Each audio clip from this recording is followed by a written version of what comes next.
আসসালামু আলাইকুম। আজকে দেখাবো ডিমের মেয়োনিজ। দেখুন আমার মেয়োনিজটা কতটুকুভাবে পারফেক্টভাবে হয়েছে। তো চলুন শুরু করা যাক। দুটি ডিম, 3টি কাঁচামরিচ, হাফ চা চামচ গোলমরিচ, কয়টি রসুন ও 2 টেবিল চামচ চিনি অ্যাড করব, সাথে 2 টেবিল চামচ গুঁড়া দুধ, সয়াবিন তেল 2 চা চামচ নিয়ে নেবেন। এরপর 2 টেবিল চামচ ভিনেগার অ্যাড করব। আপনারা চাইলে লেবুর রস দিতে পারেন।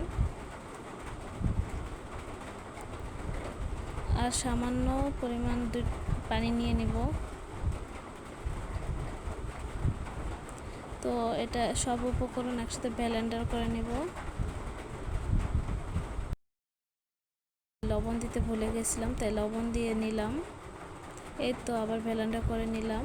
তো আমার মেয়োনিজ হয়ে এলো। এখন একটি পাত্রে মেয়োনিজটা ঢেলে নিব। আপনারাই বুঝতে পারবেন আমার মেয়োনিজটা কতটুকুভাবে পারফেক্ট হয়েছে। তো চাইলে আপনারাও বানাইতে পারেন আর আমার চ্যানেলটি সাবস্ক্রাইব করুন। আর আপনারা বাসায় ট্রাই করতে পারেন। তো ভালো থাকবেন। আল্লাহ হাফেজ।